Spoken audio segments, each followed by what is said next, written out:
I wanted to ask you guys a question. Have you ever um, had an experience where you found something, used something, or were giving something to use, and once you used it, you were like, where have you been all my life?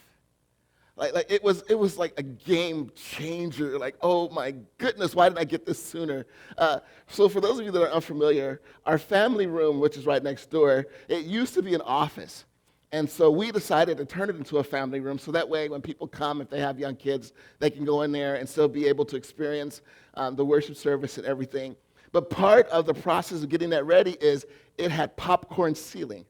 And so we decided to take the popcorn out the popcorn ceiling because popcorn is only good for eating, not for but that's a whole other thing. So I was going through and I had this scraper where you spray, scrape. And I happened to go into our tool shed and I looked and I saw this tool and I thought, what? And I picked it up and on the back it said, popcorn ceiling scraper. And it was on a pole, and I was like, hallelujah, hallelujah, hallelujah, hallelujah, hallelujah. You know, I mean, it was a game changer, you know, in that way. It was something that I just didn't realize I needed.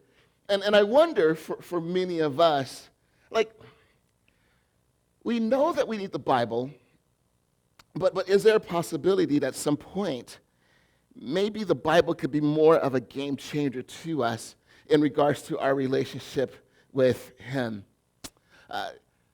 So all of my life, reading through Psalms, this is kind of where this is going. All my life, reading through Psalms, I always thought that like the book of Psalms was like a book of praise, a book of celebration.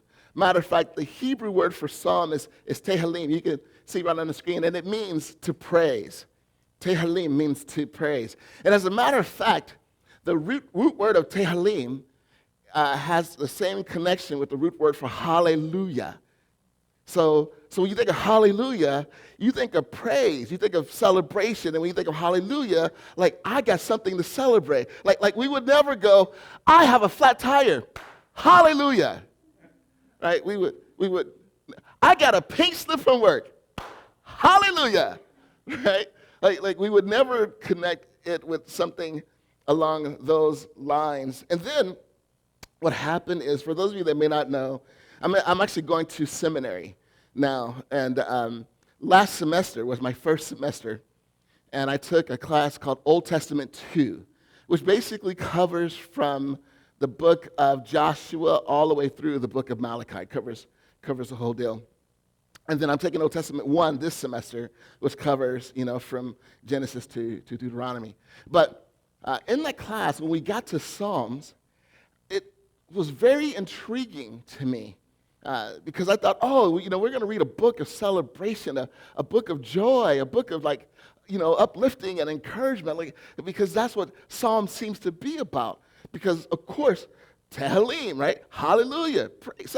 So it was confounding to me to find out that of the 150 Psalms, because it's composed of 150 different songs, which are basically Psalms are songs, but of the 150 Psalms, 66 of them have to do with what's called lamenting. 66 of them. So that means then that out of that means 44% of the Psalms that are in the Scriptures have to do with what's called lamenting. Now, you may be wondering, well, okay, Ken, that's great, but I don't use lamenting in my everyday vernacular. Like, how's life going? Well, man, I've been lamenting. We don't use it in our everyday vernacular. So here's what I wanted to do is I just wanted to give you a definition of what lament means so you can see that right on the screen, and that is a lament means to wail, to howl, to whine, to yell, or to yowl, or to ululate. Ululate. Now, you may be wondering, like, well, Ken, what is ululate? I mean, I'm kind of familiar with it. Like, when I get to work, they tell me, you're late. Right?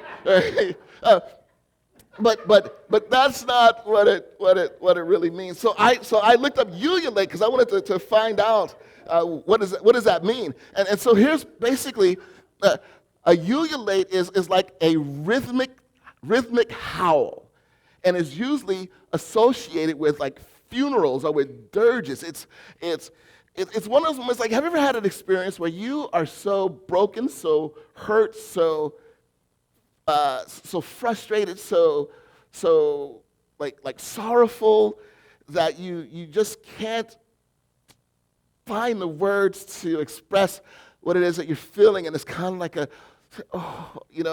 just kind of like that cry that's in your heart. But a ululate is like, I don't know, but I'm gonna express it, kind of deal. That's what a ululate is. And so, as I was sitting in my Old Testament 2 class, I was just amazed that a book called Praise, that nearly half of the book called Praise would be not about celebration, but about suffering and processing suffering. And you guys have heard me say this. I think sometimes one of the struggles that we have in modern Christianity is sometimes we don't suffer well, especially modern American Christianity. We don't suffer well. We want suffering to be what? Over.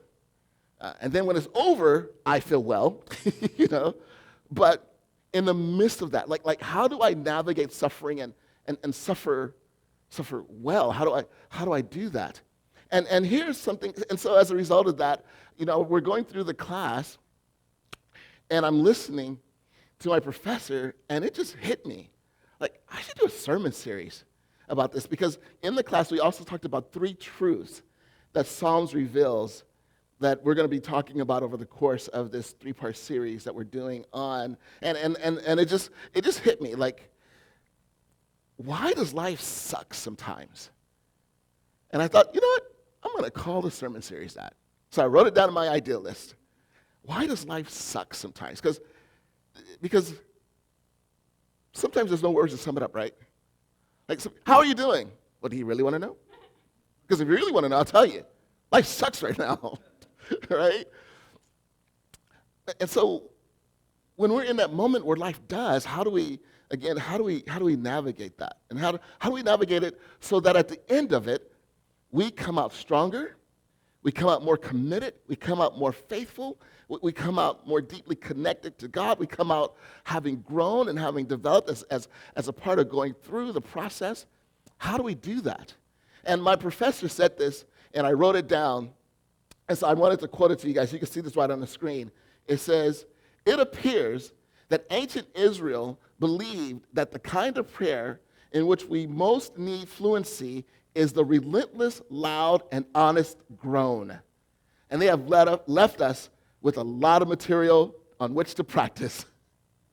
I thought, oh man, that is so good. So good. And the thing that it caused me to do is, as we were going through Psalms together in my class, I began to realize one of the points of Psalms that it really can cause us to do, if we're really to dig into it and really look at it, is there's this aspect of God that we could see so differently. And so it just got me thinking this, so you can see this as well. Psalms teach us to embrace and pursue the intimate nature of our relationship with God. They teach us to embrace and pursue the intimate nature of our relationship with God. A lot of times, when we talk about life and we talk about our relationship with God and who He is and the way that we're able to connect with Him, a lot of times we look at it, sometimes it's kind of treated as like God is like He's there, He's present, He's God, but it feels like in some ways, I don't know if I could describe it in this way, but it feels like there's still a distance that's there. I don't know if you've noticed that. It still kind of feels that. And we might even get to a place where we say, God, I come to you um, in prayer. Or maybe it gets a little bit more intimate, and we might say something like, Father, like our Father. That's a little bit more intimate, but it's still what? Distant. And when you read through Psalms, there is like this cry that you see that really is based off of the idea that the psalmists, whichever psalm they were writing, there seemed to be like this intimate connection between them and God. For example, in Psalm chapter 30, verses 1 through 3, it says, I will exalt you, Lord, for you rescued me. You refused to let my enemies triumph over me. O Lord my God, I cried to you for help, and you restored my health. You brought me from the grave, O Lord. You kept me from falling into the pit of death. Like when you read this, there is this connection. It's almost like the friend that you have, that ride or die friend. Like we are, like we are in this together, and we will face it together. We will get through this together. We will walk through this together. And it's not like they're a distant friend. It's like someone that is arm in arm with you, someone that's like texting you saying, how's everything going? How are you doing? How can I be praying for you? Like there's that connection. Like we bros. Like that kind of connection. And so when you read through that, that's kind of what you see as you go through Psalms. And it's almost like this there is such a connection that's there that it's almost like, hey, if there is no you, there's no me. That's how much we are in this together. If you don't face it with me, it's no me. I can't make this without you. There is that kind of intimacy, and what God desires for us to begin to experience in our lives is to get to a place where we start to develop that kind of intimacy with him. And God, it's you, my ride or die. We're in this together. Like, God, I can't do this without you. And what if our prayer moves from, God, I can't do this without you, to, God, I can't. I can't do this without you. Do you see the shift? It's subtle, but it's like the realization. Not like, God, you are up there. It's, God, you are with me. You are by me. You are in me. You are through me. We are going through this together. And so really, it's important for us to realize that we were designed for intimacy with God. We were designed for that. So much so that there's something really interesting that Jesus says. Because, when it comes to following God, there's certain expectations that we have. And we think that if we're following those expectations, we are doing the will of the Father when we practice those expectations. But there's a conversation that Jesus has where he spins all that on his wheels, on his head.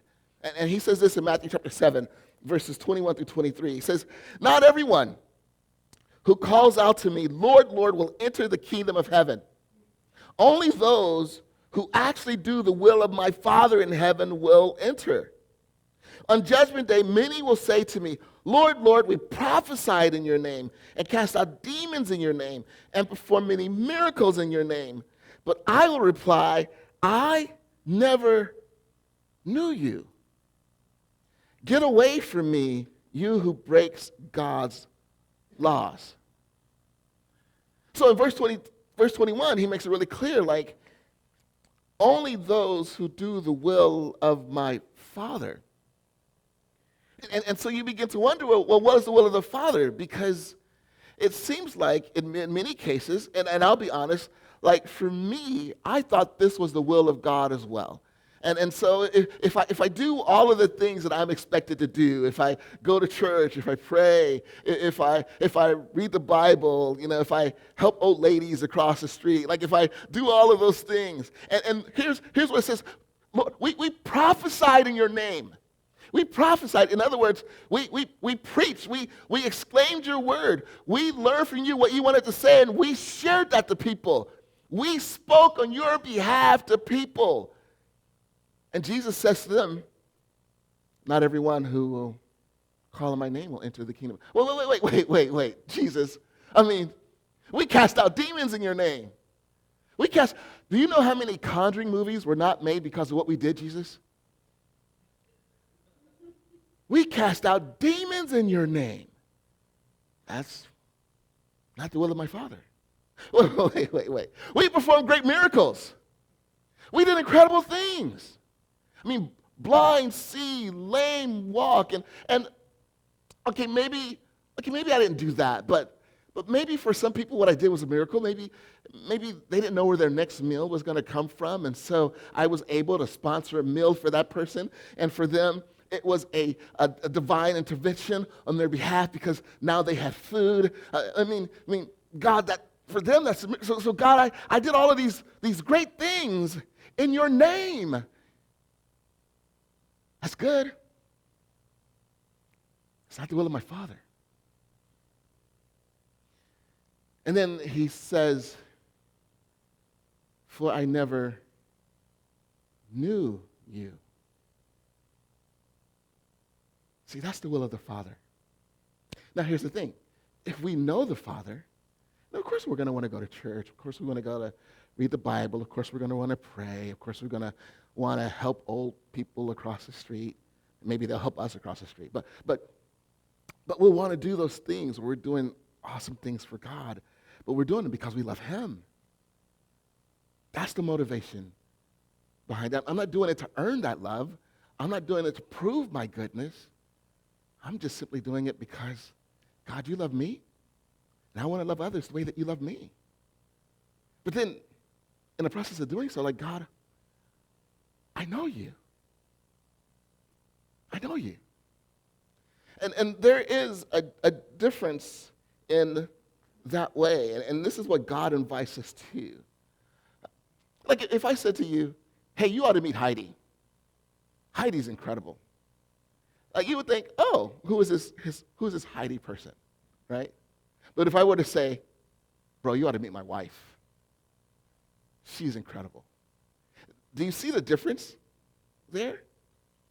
And so the question is, are we at a point where we're able to say, you ought to meet God, or you ought to meet my dad? Do you see the difference? And that's what God is inviting us to.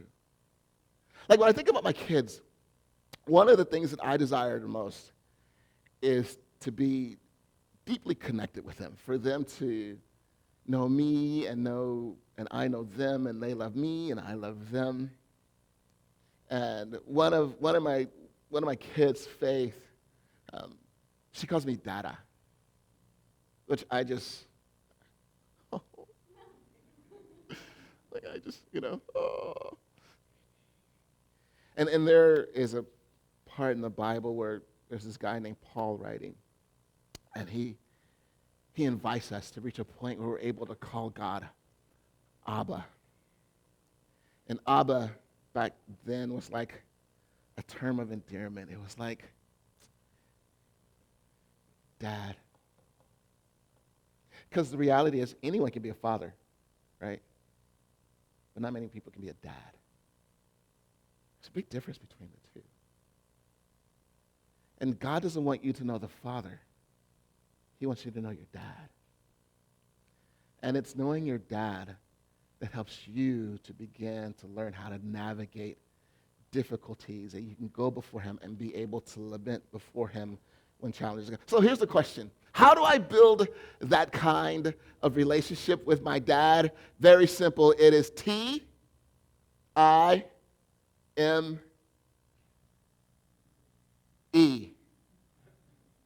time. It's time. And it's also important to realize that it's not just time, because we all spend time doing things. Would you agree that there's a difference between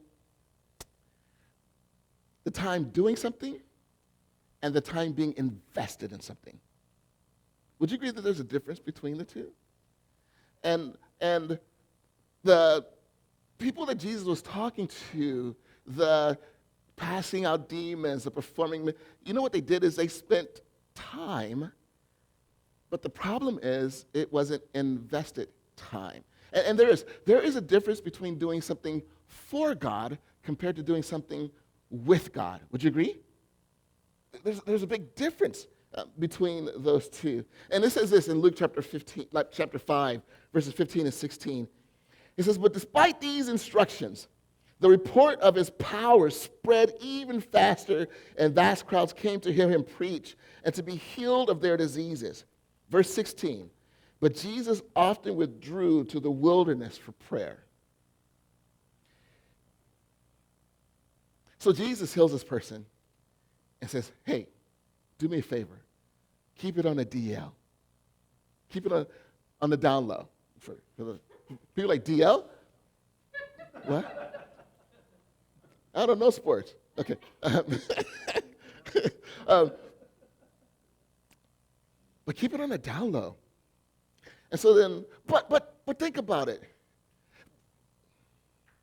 I mean, if somebody heals you and you walk again, somebody heals you and you see again, somebody heals you and you are restored from a debilitating skin disease, it's hard for you to go, oh, yeah, something happened and I changed. It's great, right? You're going to go, kind of thing. And so what happened is crowds began to come to Jesus because they wanted, the crowds began to come. And then as a result of that, he was busy. And there are passages that say he was so busy, he didn't even have time to eat. That's how busy he was. But then verse 16 comes along.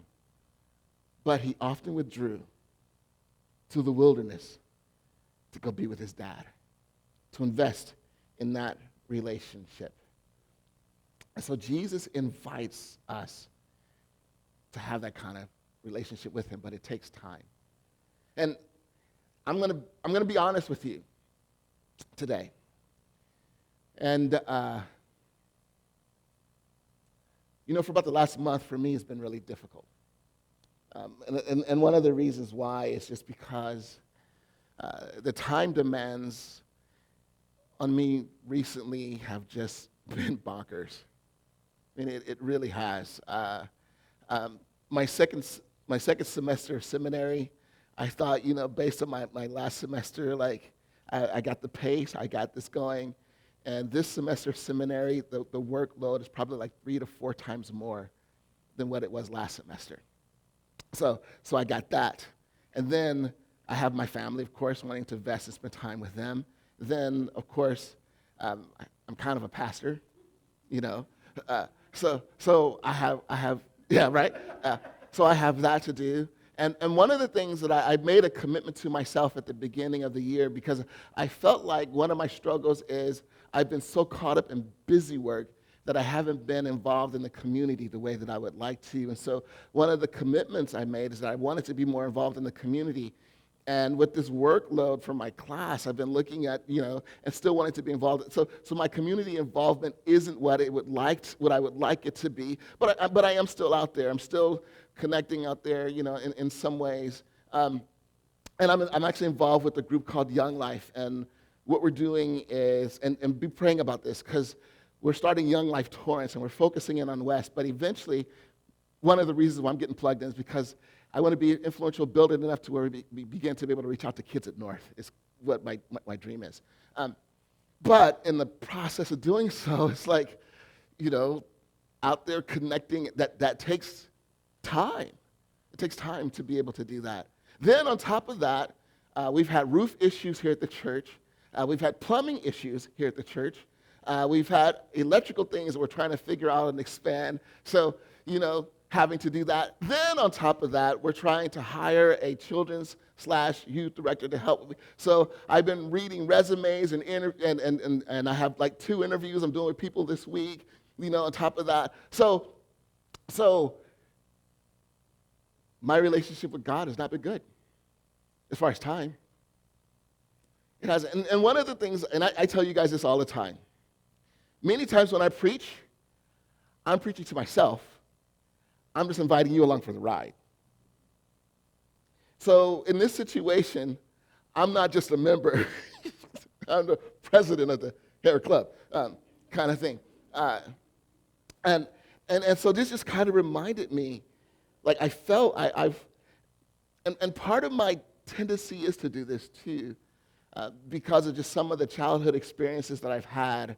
My tendency is to take things on my own shoulders and try to navigate them on my own.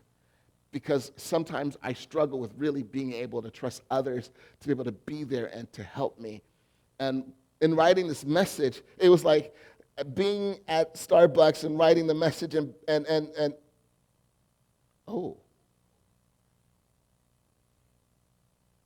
I struggle with this as well. So I've made some commitments to really begin to look at changing that and being able to navigate that in spite of my busyness. And here's one of the things that we learned in our class. This is one of the principles that we learned about in Psalms. And the principle is this: human beings are desperately in need of God's saving interventions. Human beings are desperately in need of God's saving interventions. And I want to make that even real practical because that can feel like seminary speak. So let me put it this way. Human beings are desperate for God's presence in their lives. We're desperate for that. But sometimes we just don't know it. It says in Psalm chapter 30, verse 6, when I was prosperous, I said, nothing can stop me now. Things are good. And haven't you been in that place where things are good, like projects are being completed, deals are being closed, relationships are good in that moment. It just seems like everything, my fantasy football team is undefeated. like things are good. Yes, we are 1-0. But things are good, and you feel great. But sometimes we get so confident in our ability because things are good, and the favor of God is upon us. And we kind of go, God is good. I got this now. Right? And really, this is what I've been doing with my time. God, I got this now. I can handle it. So it says this in Psalm chapter 30, verse 7. Your favor, O Lord, made me secure as a mountain. Then you turned away from me, and I was shattered. You turned away from me, and I was shattered. And literally, it's not like God going, fine. It's not like God does. Here's the thing. God's not going to force himself on you. He's not going to force you to say, please, oh, please, oh, please, please, oh, please. He's not going to beg. Now, what he will do, though, is he will constantly make his presence known. He will constantly find ways to speak to you. He will constantly find ways to draw you, because ultimately he's never going to give up on you. However, he's not going to force you. And so if you decide, hey, I'm going to live my life, God, without you, then, all right, if that's what you want, then that's what I'll let you do. But then there's a thing that we don't realize. At home, I have a speaker that I'm having to replace now, but it looks kind of like this. It's a Sony speaker. And so I'll play it, and anyone that knows, like my kids will tell you, like whenever I'm studying, like I always have music on. I always have music going. And what this speaker will do, which is really interesting, is when you're listening to music and the power starts to run low, it will say, recharge. Like the music will stop for a second, recharge, and then the music will go on again. And then what will happen is if I don't plug it in, it will go, recharge, and it'll say it again. And then it'll say more often, recharge, recharge, recharge. You know, it'll just kind of but then it'll say recharge, recharge, recharge, and then it'll do what? Stop. It'll stop. And I think what happens is, God, I got this. I'm good. I'm good. And your soul is saying, recharge. No, I got this. Recharge. No, I got this. Your soul is saying, recharge. Recharge. And then, if you notice, you will start saying things that indicate that you need a recharge. Like you'll say something like, man, I feel like my temper's been short these days. Recharge. Man, I feel like I'm less patient. Recharge. Man, I feel like I'm overwhelmed by life and the things that are going on. Recharge. Your soul is saying, recharge. Now, the thing about recharging is, can't it recharge itself? No. It has to be what? Plugged in. So the reality is, you cannot spiritually recharge yourself. You have to be plugged in. And so, even though you're saying to God, I got this, like mentally you think, I got this. Physically, I got this. Spiritually, your soul is saying, no. And it's saying, I need to be recharged. I need to be reconnected. And so what happens is, when you reach a state where you're lamenting, one of the things that lamenting does, it helps you realize, like, oh man, I've disconnected from God. And let me tell you this, because I know some of you have done this, where you disconnect from God, you realize you need Him, but you feel guilty. Like, I haven't been praying, haven't been reading my Bible, I've been missing out on TJ's inspired worship. And Ken's messages have been, but they're encouraging. I've been missing that. But I feel guilty. And so sometimes, although we know that we need God, we don't go to Him because we feel guilty. Or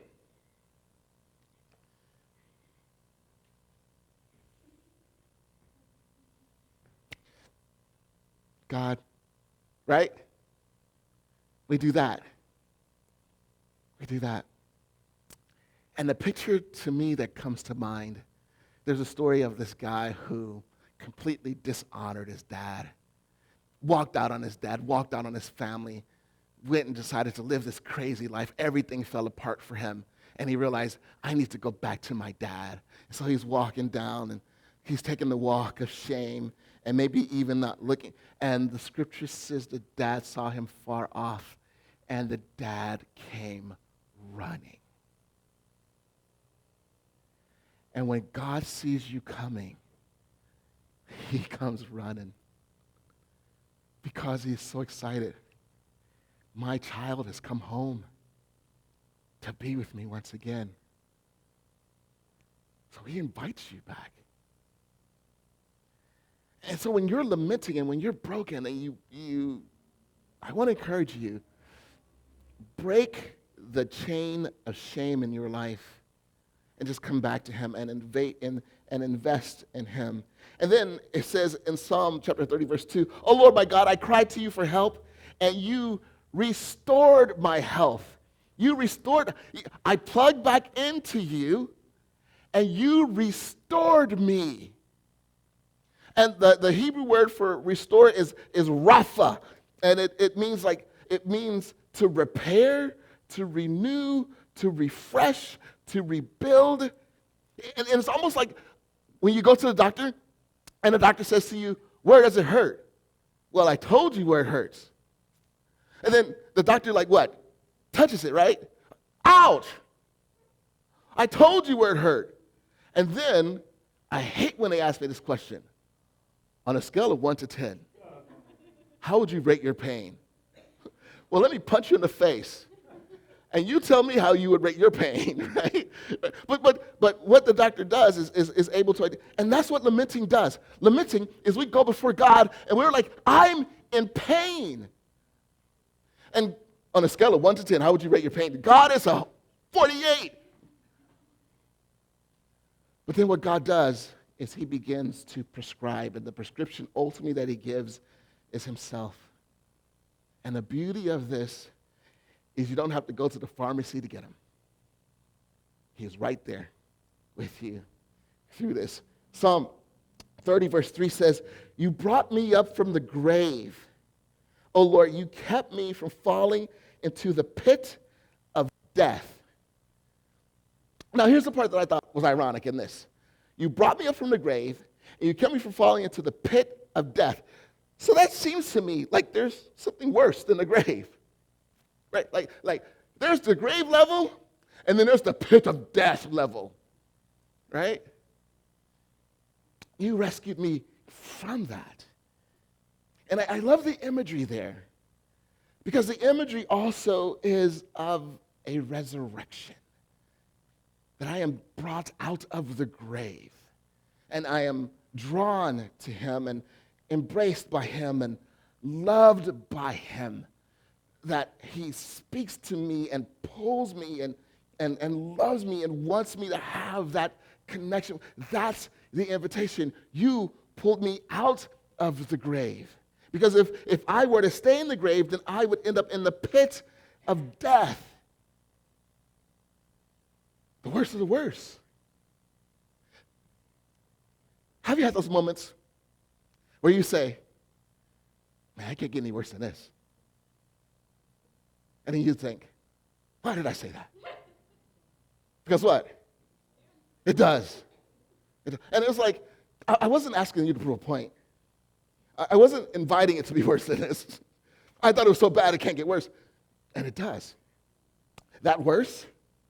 Pit of death. Pit of death. And so God, when we in our grave, we go before him and we lament and we bring our pain to him and we bring ourselves to him. And then what he does is he offers himself to us to walk through this situation with us. Because why? As humans, we are desperately in need of God's presence in our lives. And we are desperately in need of God's intervention power in our lives. And let me tell you this. Intervention does not necessarily mean that things may miraculously change. It doesn't mean that. Intervention does not mean that financially, I got all the numbers. It doesn't mean that.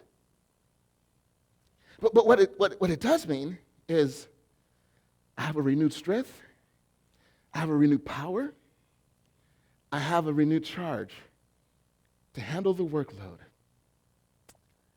So that as a result of that, now I can celebrate. Do you remember the time? Right? Did you just say shut up? Right? But I bet you remember. It can handle the load of Michael Jackson and me dancing in the bedroom. It can handle, that load. And please don't picture me dancing in the bedroom. But it can picture it. It can handle it. And so what God is saying is plug in. Bring your need to recharge to me. And many of us will not realize that we need to recharge until we're lamenting, until things are hard. And then we realize, something's been missing from my life. And then we realize, oh, it's Dad. I'm missing him. And so now he invites us to come back to him, embrace him. That's the power of lament. So why does life suck sometimes? Sometimes it sucks because we've allowed ourselves to become disconnected from God, try to navigate things and handle things on our own. Now, let me tell you, because that sounds like a penalty, doesn't it? And I want to let you know that God's not out to penalize you because, oh, you didn't connect with me? Oh, I'll show you what you, okay? God's not girlfriend. He's not out to get back at you. So, but what he does do is when circumstances happen and you're like, God, I need you, then he says, come home, my child. Welcome. Let's spend our time together because now you recognize your need for me in your life. So with that, here at Encounter, we encourage you to connect with God by loving him, loving others, and loving yourself. That's what we encourage you to do. And so with that in mind, in loving God, and we end every single one of our messages with this way. In loving God, we say love up. And that is rely on God for life. Rely on God for life. Rely on God for life.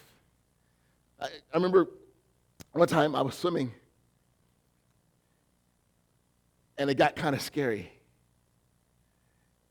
And then I got to the floating dock, and I was like, I was not letting go of that thing. I'm holding on for life. Rely on God for life. Love out. And this is really important. And that's simply stay connected with God for the power to treat people well. God is the source of us being able to love people well. So stay connected with him to give you the power to be able to do that. And if you find yourself struggling, ask yourself, God, do I need to recharge? Do I need to reconnect my relationship with you? And then love in. Invest time in your relationship with God. Invest T-I-M-E in your relationship with God. Because here's the thing that's really amazing. The more that you love God, and the more that you see God loves you as you are, the more that you'll also love yourself. Because God, I'm able to see myself through your eyes. And that begins to change the way that we navigate life as well. So I just want to encourage you today to walk with him.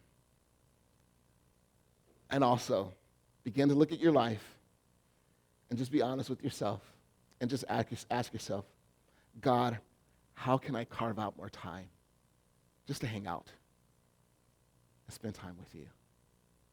Just hang out and spend time with you. Because, and I was wrapping up, but I want to say this real quickly, and it won't be too far. But I kind of want to get rid of the word prayer. Wait, you're a pastor. You say, I want to get rid of the word prayer. And the only reason why is because typically when we think of the word prayer, we think of something formal. We think of something formal and that we have to have the right words to say for us to be able to connect with God. You know what I would like to replace it with? Chit-chat. Chit-chat. I don't want my kids to, Father, how dost thou today? No, I want my kids to chit-chat with me, laugh with me, send reels to me. I want to have fun with my kids. You know what? And I think God wants to do that with you as well. Like if you find something funny where you laugh out loud, God's like, hey, laugh with me, because I might think it's funny too. Like, chit-chat with God. And maybe what that will do is change the dynamic of the way that you approach connecting with him. Father, I thank you. I thank you so much for